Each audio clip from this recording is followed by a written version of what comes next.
नमस्कार दोस्तों, जय हिंद, जय भारत।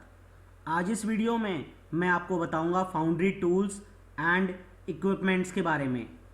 वीडियो शुरू करने से पहले मैं आपसे रिक्वेस्ट करता हूं कि अगर आपने चैनल को सब्सक्राइब ना किया हो तो प्लीज़ सब्सक्राइब करें। वीडियो अच्छा लगे तो लाइक और शेयर ज़रूर करें। There are large number of tools and equipments used in foundry shop for carrying out different operations such as sand preparation, molding, melting, pouring and casting. They can be broadly classified as hand tools, sand conditioning tool, flasks, power operated equipments, metal melting equipments and fettling and finishing equipments। यानी कि foundry shop में बहुत सारे tools और equipments इस्तेमाल होते हैं और उनका इस्तेमाल sand preparation, moulding, melting, pouring और कास्टिंग के लिए होता है।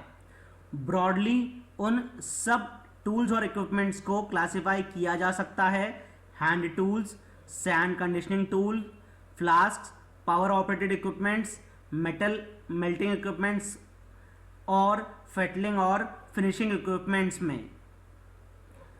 Different kinds of hand tools are used by moulder in mould making operations.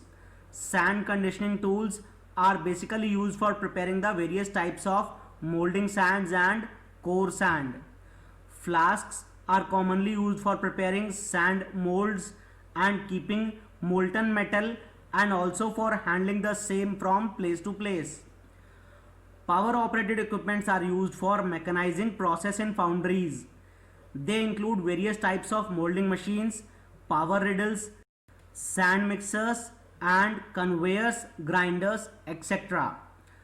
Metal melting equipment includes various types of melting furnaces such as cupola, pit furnace, crucible furnaces, etc.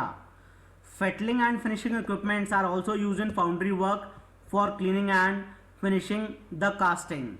मतलब different type के hand tools moulder इस्तेमाल करते हैं mould making में।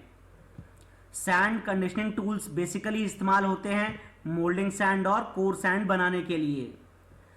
Flask का इस्तेमाल होता है सैंड मोल्ड बनाने में और मोल्टन मेटल को रखने और हैंडल करने के लिए।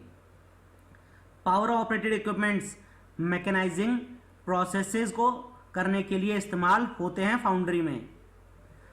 वेरियस पावर ऑपरेटेड इंस्ट्रूमेंट्स हैं power riddles, sand mixers, conveyors, grinders. Metal melting equipments में वो सारे के सारे इक्विपमेंट्स आते हैं जिनके द्वारा मेटल को पिघलाया जाता है, जैसे कि क्यूपोला फर्नेस, पिट फर्नेस, क्रूसिबल फर्नेस और भी बहुत सारी फर्नेस, इलेक्ट्रिक आर्क फर्नेस वगैरह। फेटलिंग और फिनिशिंग इक्विपमेंट्स का इस्तेमाल भी फाउंड्री वर्क में होता है सफाई करने के लिए और कास्टिंग की फिनिशिंग देने के लिए। इस वीडियो में मैं डिस्कस करूंगा hand tools used in foundry shop. These are hand riddles, shovel, rammers. Rammers can be hand rammer, pin rammer, floor rammer, pneumatic rammers. Sprue pin, strike off bar, mallet, draw spike, vent rod, lifters, trowels, slicks, smoothers, swab, spirit level, gate cutter, gaggers, bellows, clamps, cotters and wedges। इन सब tools को अब detail में पढ़ते हैं। First tool is hand riddle. Hand riddle consists of a screen of standard circular wire mesh equipped with a circular wooden frame. It is used for cleaning the sand, for removing foreign material such as nails, short metal, splinters of wood, etc. from it. Power riddles are available for riddling large volume of sand. Hand riddle में circular wire mesh होती है और frame इसका wooden होता है। Hand riddle का काम होता है मिट्टी को छानना और फॉरेन मटेरियल जैसे कि पत्थर, नेल्स, या लकड़ी के पीसेस या पत्ते, इन सबको मिट्टी से अलग करना। पावर रिडल्स का इस्तेमाल भी किया जाता है अगर बहुत ज़्यादा मात्रा में सैंड की रिक्वायरमेंट हो तब। Next equipment is shovel. Shovel consist of a steel pan fitted with a long wooden handle. It is used in mixing, tempering and conditioning the foundry sand by hand. It is also used for moving and transforming the molding sand to the container and molding box or flask. Shovel में एक steel का pan होता है और लंबा लकड़ी का handle होता है। इसका इस्तेमाल मिक्सिंग, टेम्परिंग और फाउंड्री सैंड को कंडीशनिंग करने के लिए किया जाता है। मोल्डिंग सैंड को यहां से वहां ले जाने के लिए भी शावल का ही इस्तेमाल होता है। शावल द्वारा मोल्डिंग सैंड को एक कंटेनर में शिफ्ट किया जाता है या फ्लास्क में डाला जाता है और मोल्डिंग सैंड इधर से उधर ले जाई जाती है या फिर मोल्डिंग बॉक्स में डाली जाती है। Next are रैमर्स।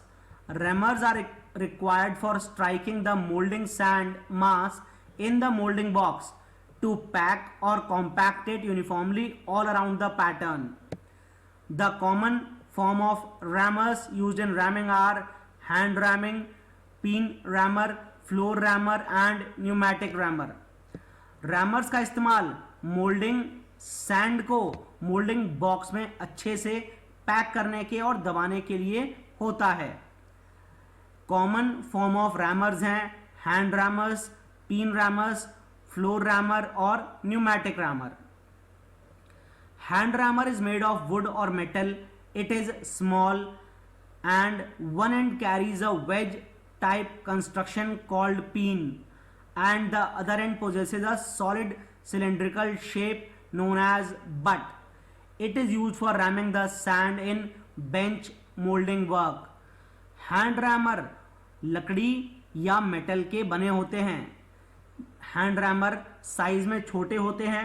इनका एक छोर में वेज टाइप कंस्ट्रक्शन होता है जिसको पिन कहा जाता है और दूसरे सिरे पे सॉलिड सिलेंड्रिकल शेप होती है जिसको बट कहा जाता है। हैंड रैमर्स का इस्तेमाल मिट्टी को रैमिंग करने के लिए होता है बेंच मोल्डिंग वर्क में। Next is pin rammer. Pin rammer has a wedge-shaped construction formed at the bottom of metallic rod. It is generally used in packing the molding sand in bench molding work. यानी pin rammers का shape wedge shape का होता है और वो होता है metallic rod के बॉटम पे। इसका इस्तेमाल मोल्डिंग सैंड को पैक करने के लिए होता है। Next is floor rammer. It consist of a long steel bar carrying a pin at one end a flat portion on the other. It is heavier and larger in comparison to hand rammer. Its specific use is in floor molding for ramming the sand for larger molds. Due to its large length, the molder can operate it in standing position also.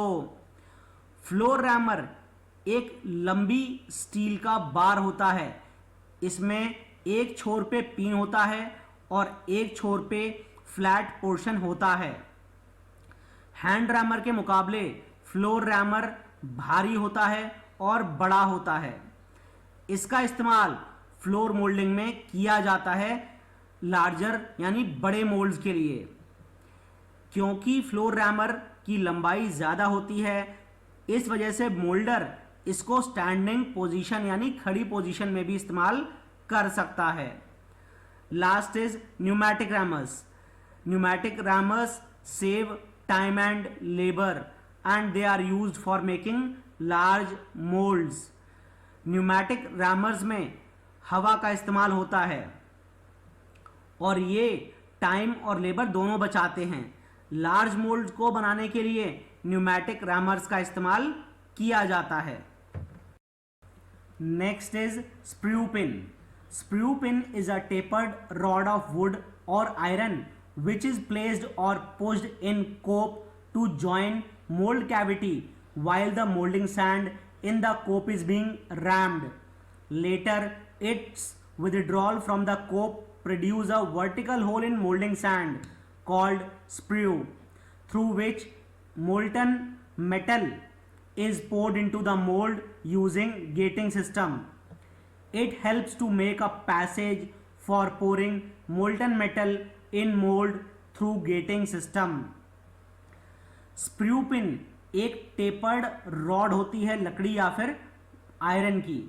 इसको कोप में रख दिया जाता है और मिट्टी आसपास डालकर रैम की जाती है. बाद में कोप में से स्प्रू पिन को निकाल दिया जाता है. स्प्रू पिन की वजह से एक होल बनता है जिसको बोलते हैं स्प्रू. स्प्रू का इस्तेमाल पिघली हुई धातु को मोल्ड में डालने के लिए होता है और मोल्टन मेटल को स्प्रू से लेके कास्टिंग जोन तक पहुंचाने का काम गेटिंग सिस्टम करता है. Next is strike off bar. Strike off bar is a flat bar having straight edge and is made of wood or iron. It is used to strike off or remove the excess sand from the top of a molding box after completion of ramming, thereby making its surface plain and smooth. Its one edge is made beveled and the other end is kept perfectly smooth and plain. Strike off bar एक flat बार होता है जिसकी straight as होती है और ये लकड़ी या लोहे का बना होता है. इसका इस्तेमाल एक्सेस सैंड को हटाने के लिए किया जाता है मोल्डिंग बॉक्स के ऊपर से जब रैमिंग कंप्लीट कर दी गई हो.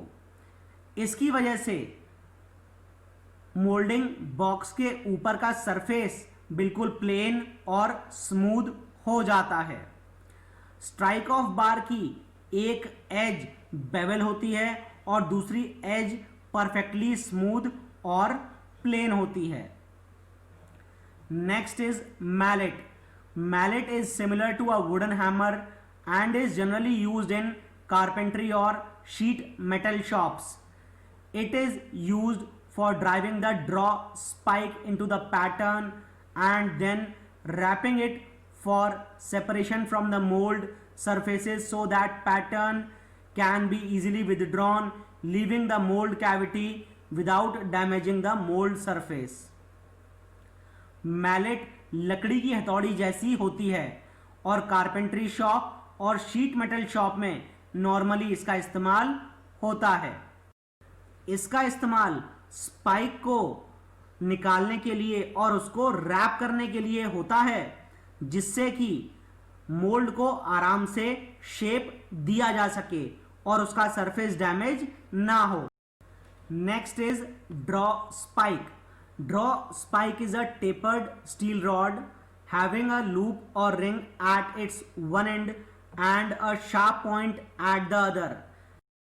It may have screw threads on the end to engage metal pattern for its withdrawal from the mold.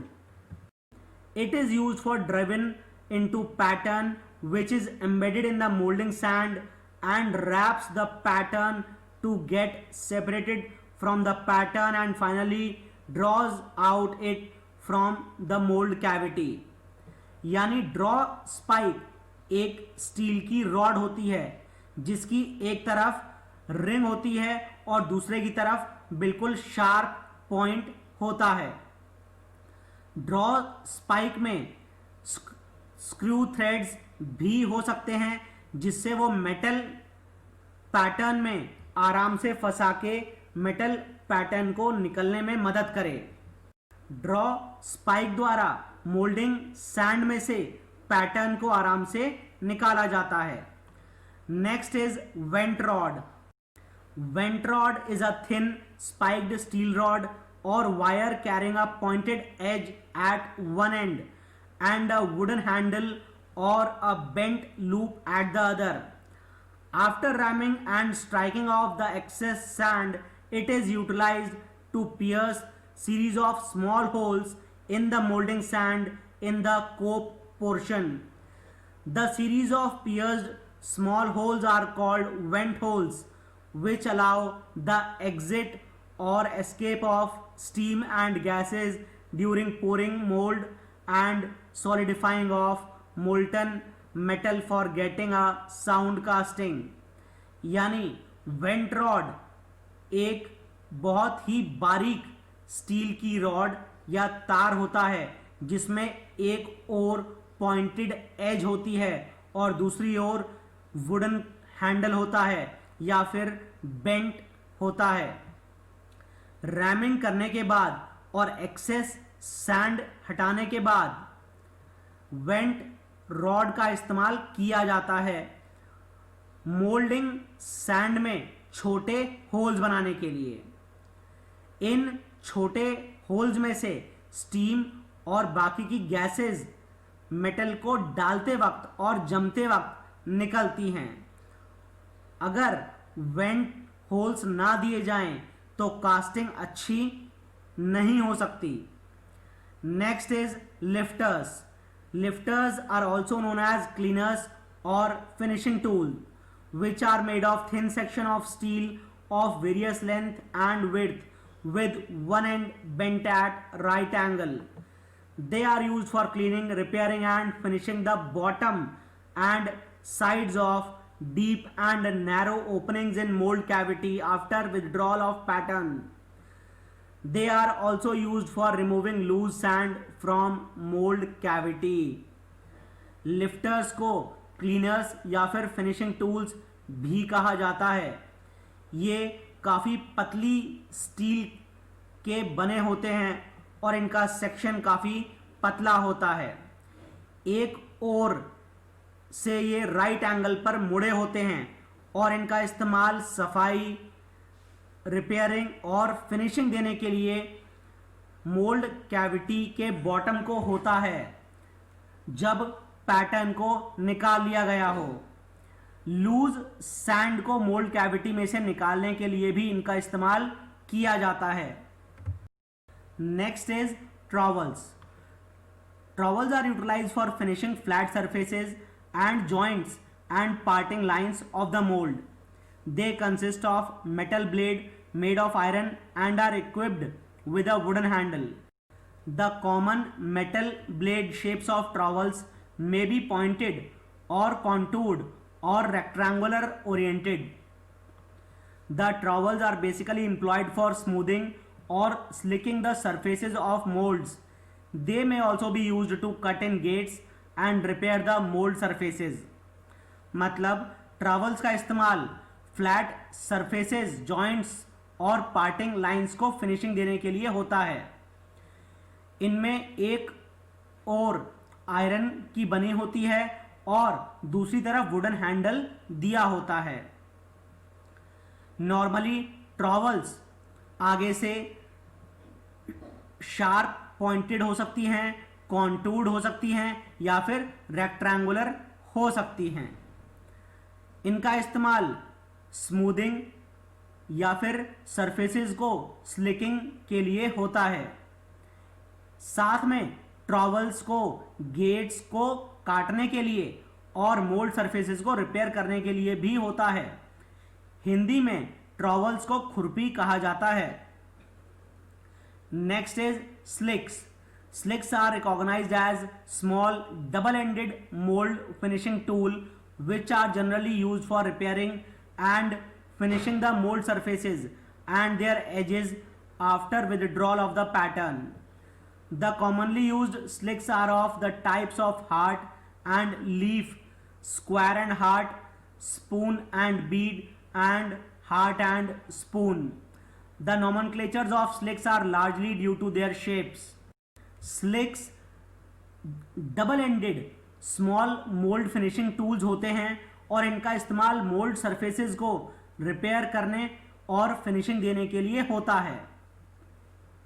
Pattern को निकलने के बाद जनरली हार्ट एंड लीफ, यानी इस तरफ हार्ट शेप और इस तरफ लीफ शेप, एक तरफ स्क्वायर और दूसरी तरफ हार्ट शेप, एक तरफ स्पून और दूसरी तरफ बीड शेप, और एक तरफ हार्ट और स्पून शेप की स्लिक्स इस्तेमाल होती हैं।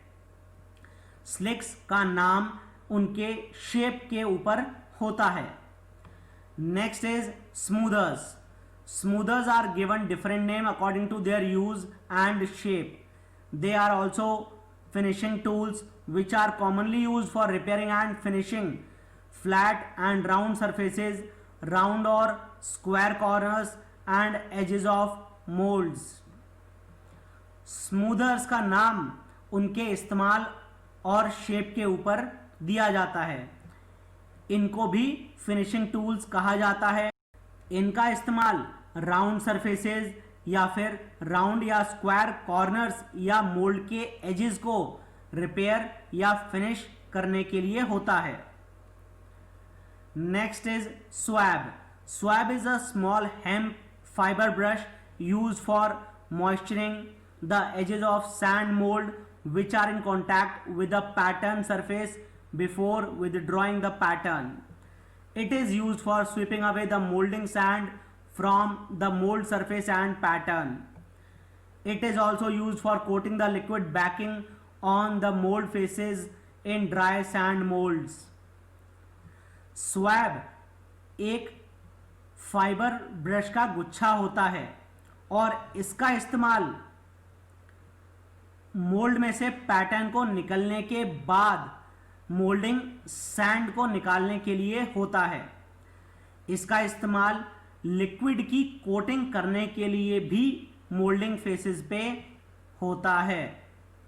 Next is spirit level.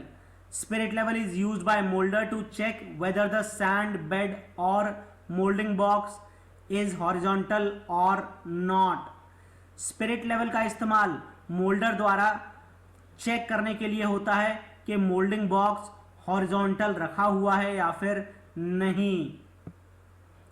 Next is gate cutter. Gate cutter is a small shaped piece of sheet metal commonly used to cut runners and feeding gates for connecting screw holes with the mould cavity. Gate cutter एक छोटे metal sheet का piece होता है और इसका इस्तेमाल runners और feeding gate को काटने के लिए होता है जिससे कि स्क्रू होल मोल्ड कैविटी से जोड़ा जा सके। Next is gaggers. Gaggers are pieces of wires और रॉड्स बेंट एट वन और both ends which are used for reinforcing the downward projecting sand mass in the cope। यानी गैगर्स wires या rods के pieces होते हैं जो दोनों ओर से मुड़े हुए होते हैं और इनका इस्तेमाल जो डाउनवर्ड प्रोजेक्टिंग सैंड मास होते हैं उनको रीइंफोर्स करने के लिए कोप में किया जाता है। Next is bellows. Bellow guns are hand operated leather made device equipped with compressed air jet to blow or pump air when operated. It is used to blow away the loose or unwanted sand from the surfaces of mold cavities. Bellow guns hand operated devices होते हैं यानी इनको हाथ से चलाया जाता है और ये लेदर के बने होते हैं। ये कंप्रेस्ड एयर को आगे की तरफ भेजते हैं और उस कंप्रेस्ड एयर का इस्तेमाल अनचाही मिट्टी को मोल्ड कैविटी में से निकालने के लिए किया जाता है। Next is clamps, cotters and wedges. Clamps, cotters and wedges are made of steel and are used for clamping the moulding boxes firmly together during pouring. यानी कि क्लैंप्स, कॉटर और वेजेस स्टील के बने होते हैं और इनका इस्तेमाल मोल्डिंग बॉक्स को अच्छे से पकड़ने के लिए किया जाता है जब मेटल को मोल्ड में डाला जा रहा हो तब। आज इस वीडियो में बस इतना ही। जय हिंद, जय भारत।